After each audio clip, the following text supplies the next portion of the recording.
তদন্ত তো হবে, কিন্তু এর একটা বড় পার্সপেক্টিভ আছে, বড় স্পেকট্রাম আছে। সেটা কি? সেটা হচ্ছে, যদি সত্যিই দেখা যায় পাক মদতপুষ্ট জঙ্গিরা আবার এসে হানা চালালো, তাহলে তারা ঢুকলো কি করে? কবে ঢুকলো? কিভাবে ঢুকলো? দিল্লির মতন রাজধানীতে তারা গেড়ে বসে থাকলো কি করে?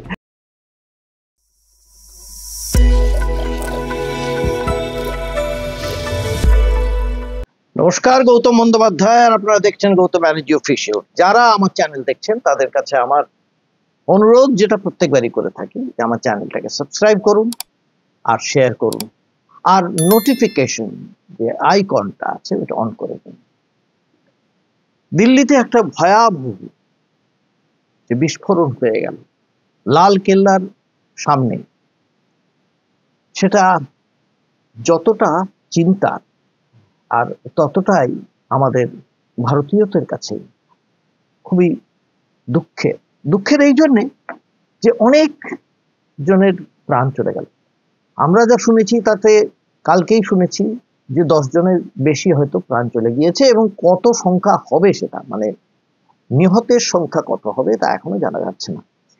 এই যে বিস্ফোরণ হয়েছে, এটা কোনো জঙ্গি হানা কিনা সে ব্যাপারে নিশ্চিতভাবে এখনো কিন্তু কোনো সরকার, মানে কেন্দ্রীয় সরকারের কোনো দপ্তর বা বিশেষ করে স্বরাষ্ট্র মন্ত্রকের দপ্তর এখনো জানায়নি। সবই তদন্তের আওতায় আছে, এবং সেখানে তদন্তের মধ্যে যাবতীয় তদন্ত শুরু হয়েছে।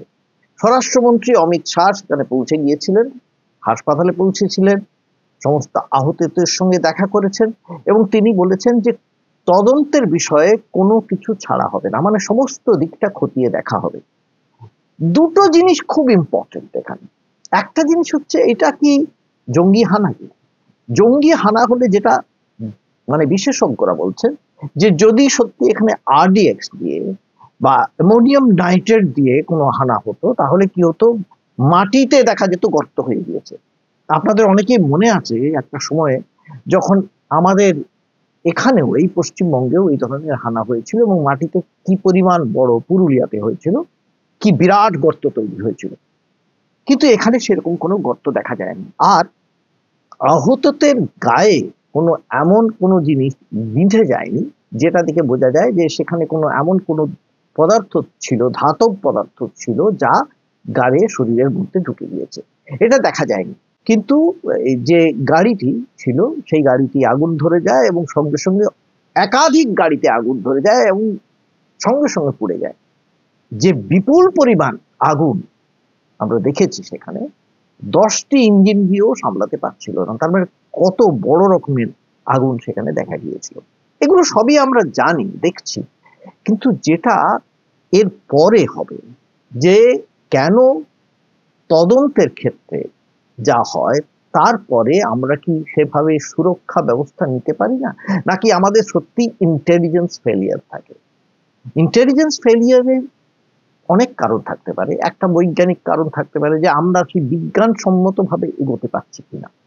যেভাবে জঙ্গিরা, যদি ধরে নিই জঙ্গি হানা, যদি ধরে নাও হতে পারে, না হওয়ার সম্ভাবনাও আছে, কারণ এটা বলা হচ্ছে সরকারের তরফে, বিশেষ করে গোয়েন্দারা বলছেন যে এখনো পর্যন্ত বলা যাচ্ছে না। যদি জঙ্গি হানা হয়ে থাকে তাহলে কিন্তু বলতে হবে এটা বড় রকমের একটা ইন্টেলিজেন্স ফেলিয়ার।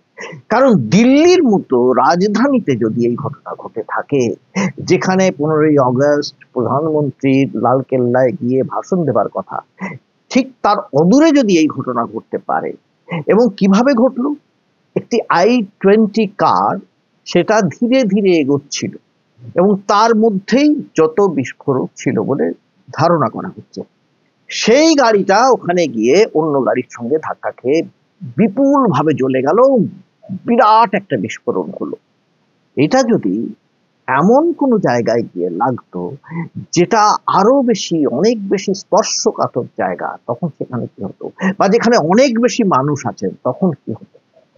বা এমন কোনো দিনে হতো যে দিনটা আমাদের ভারতীয়দের কাছে অত্যন্ত একটা উৎসবের দিন, তখন কি হতো? এই সমস্ত দিকগুলোই ভেবে দেখতে হবে। পেহেলগামে কি হয়েছিল আমরা জানি, কাশ্মীরে।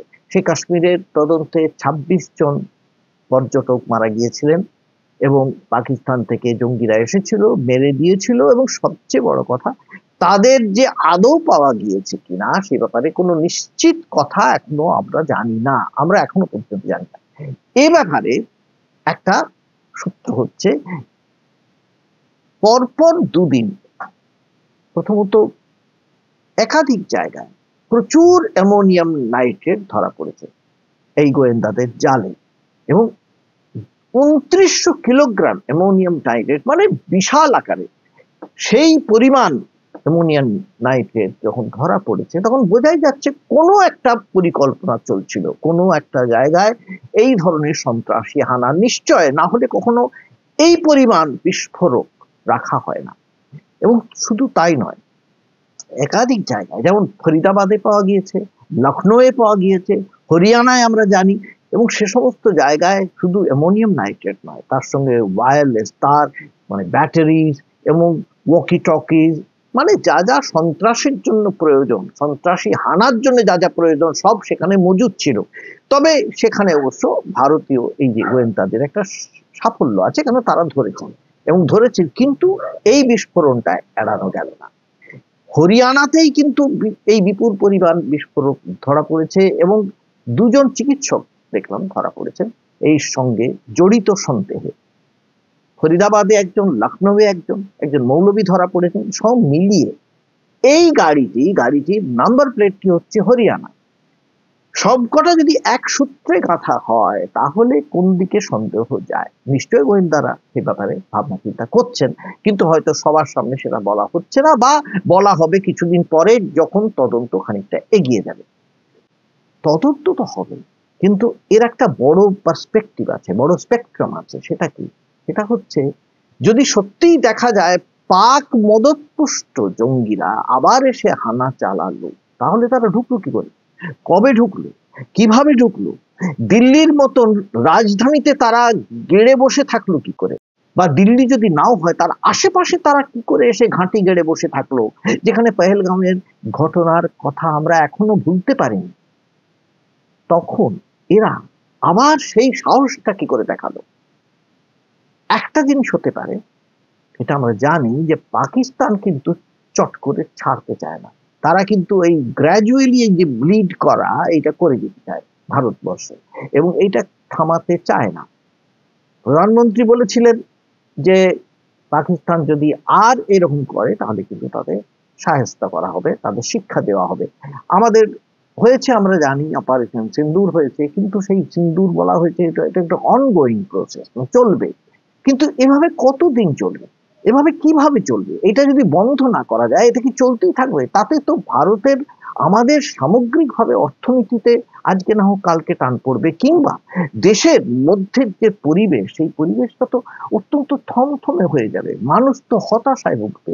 কাজেই এক্ষুনি যেটা করতে হবে, করা উচিত বলে মনে করি ভারত সরকারের, সেটা হচ্ছে ইন্টেলিজেন্স, বিশেষ করে যে আগাম খবর নেওয়ার জন্য যাবতীয় ব্যবস্থা, বিশেষ করে আজকের যে বৈজ্ঞানিক যে সমস্ত প্রযুক্তি, সমস্ত প্রযুক্তিকে ব্যবহার করে এইটা চেষ্টা করা, যাতে এই ধরনের জিনিস আটকানো যায়, এই ধরনের বিস্ফোরণ আটকানো যায়, সেটা হবে সবচেয়ে বড় কাজ। সেই কাজটা যদি না করা হয় তাহলে কিন্তু এই যারা জঙ্গি, এই যারা সন্ত্রাসী, তারা কিন্তু আবার সাহস পাবে, তারা আবার এইটা করার চেষ্টা করবে, এবং পাকিস্তানও কিন্তু ছাড়বে না। তারাও কিন্তু মুচকি হাসবে এবং হেসে বলবে শিক্ষা দিলাম, কিন্তু তাদের কিন্তু শিক্ষা দেওয়ার কথা নয়, শিক্ষা দেওয়ার কথা ভারতের। এই কথাটা যেন আমরা মনে রাখি এবং এই কথাটা আমাদের মাথায় রাখতে হবে। আজকে এই পর্যন্তই, আবার দেখা হবে আপনাদের পরের এপিসোডে। যারা আমার চ্যানেলে আছেন তাদের কাছে আমার অনুরোধ, আমার চ্যানেলটা সাবস্ক্রাইব করুন এবং শেয়ার করুন। নমস্কার।